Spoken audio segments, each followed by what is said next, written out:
In the defense of Wild's difficulty, or supposed lack thereof, I actually went and played one of the older games to test its difficulty by fighting their equivalent of Arkveld and Zoh Shia. The premise of the video is that I played Monster Hunter Wild to actually compare how hard it was at similar points of where Wild's is right now.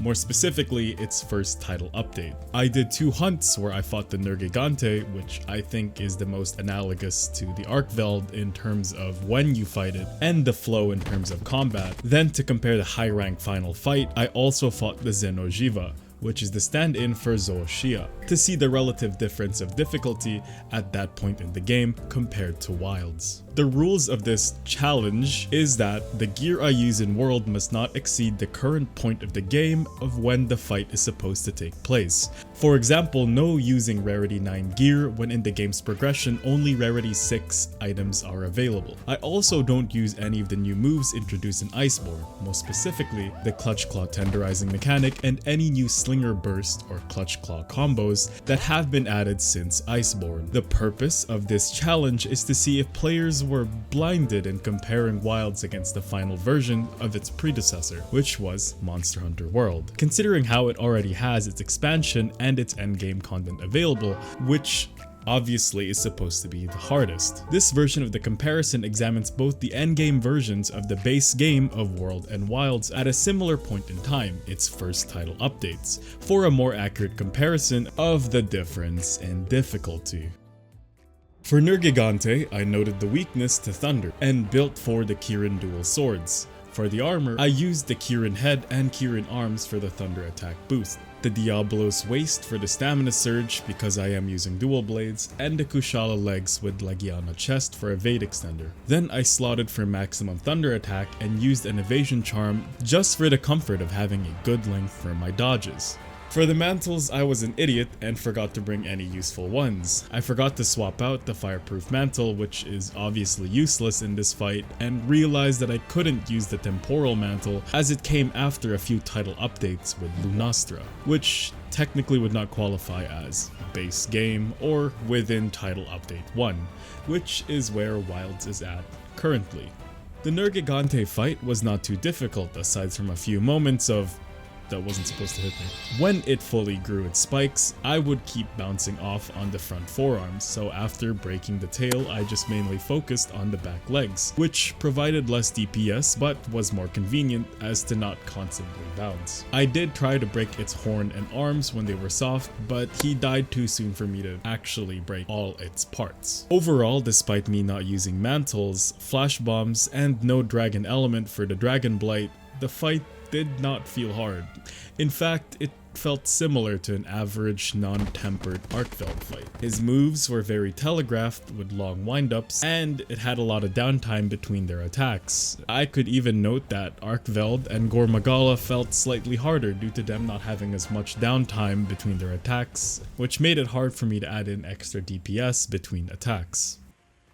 This fight was definitely a fight. This thing is lucky Xeno'Jiiva exists to redeem this mid-experience. Xeno'Jiiva does not have much moves that it likes to rotate between. A beam attack, various paw swipes, and 2 very familiar moves, the tail swipe and a steamroll sprint forward attack. I genuinely don't remember much of the fight, aside from it taking longer than what I would have wanted. Granted, I did not use the optimal weapons for this fight, which is either pure ice or pure dragon for the dragon blight, and instead used the twin nails for the unique ice and blast damage types. And granted, I also used the event quest version because I couldn't get the optional quest to spawn, which probably gave it more HP than it would have normally, and if I'm wrong, I probably will have it on screen that I am. For my gear, I just used the Kushala Dora set for evade window and extender, and also the ice attack bonus, which was synergize well with half of twin nails. I remember during the fight that I had noted that the fight was not even hard or difficult, but it was just frustrating. Similar to Zoh Shia, Xeno'Jiiva does have some degree of map interaction where it superheats the ground it steps on, leaving an area that gives you flame blight and damage should you step on it. The problem is that compared to Zoh Shia, where you can destroy the Wilk crystals it makes to prematurely explode them, there is nothing you can do to prevent the damage that comes with the floor being lava. Am I just supposed to stand here and wait? Next is this very fun 3-point attack where it slams the ground, which has tremors, and then explodes. The funny part is, you could position to avoid the initial slam, but still get hit with the tremor, which basically will combo you into the massive explosion, which was the only time I was downed. However, don't let my complaining dampen the experience of the fight. The overall fight and its presentation was fine, if not a little too long. If I had a better weapon to end the fight earlier, it definitely would have been a more pleasant experience. And that floor is lava thing, if there was a way to negate the fire damage, it would have made for a better experience. Oh fuck, this is where the fireproof mantle totally would have been useful. Anyways, despite the non-optimal run, I still wouldn't claim it to be harder than the Zoh Shia. Zoh Shia is probably slightly harder if not on the same level, but the counterplay you can apply with the Wilk crystals and wounding makes it more approachable. Xeno'Jiiva was only difficult due to the two funny little mechanics that only serve to make the fight more frustrating than difficult, which again, because I came extremely unprepared with the lack of fireproof mantle or slotting in for the appropriate counterplay.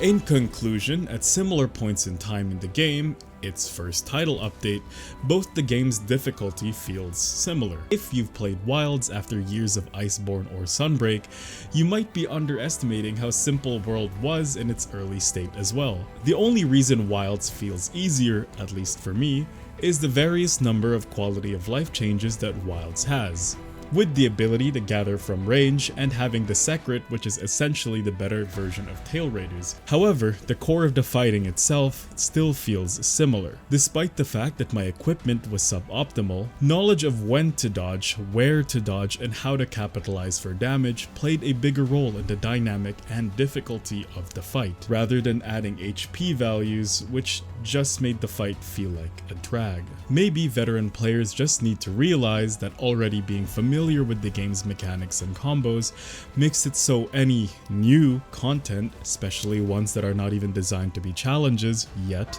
would make the game feel extremely easy.